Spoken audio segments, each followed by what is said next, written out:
Мен үшін әдістемелік бірлестік жұмысы домбыра іспеттес. Домбырада күйші шебер ойнай алмаса, онда домбыра тыңдарманның ойын елітіп, әуен патшалығына апара алмайды. Ал егер күйші домбырада шебер ойнаса, күй әдемі де әуезді шығады. Әдіскер Несібелі Жұмағали қызы мен бірлестік жетекшісі Зухра Алтынбек қызы осы домбыраның екі құлағы іспетті. Әр ұстазға өз бойындағы қабілетін, олардың тиімді жолдарын көрсетіп, домбыраның құлақ күйін келтіргендей, ұстаздардың да домбырадай әуезді үн шығарып, оқушыға жетік білім меңгертіп, баршаны таңғалдырып сүйсіндіре алатындай бағыт-бағдар беріп отыр.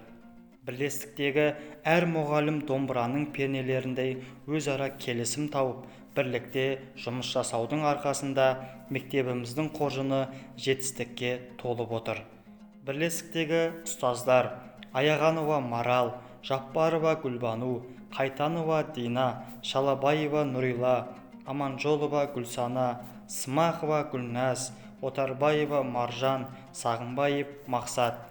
Әр қайсысы осы домбыраның пернесі, ішегі, тиегі, шанағы, түймесі, қақпасы сияқты біріге отырып, үйлесіммен домбырадан шыққан әуезді үндей бірлесе жұмыс жасауда. Домбыра аспабы халықтың кәсіби өнерінің туып қалыптасуына, өркендеуіне негіз болса, мұғалім ұлтымыздың болашағы жас ұрпаққа терең білім мен сапалы тәрбие беріп, ұлттың өркендеуіне ұйытқы болатын басты тұлға.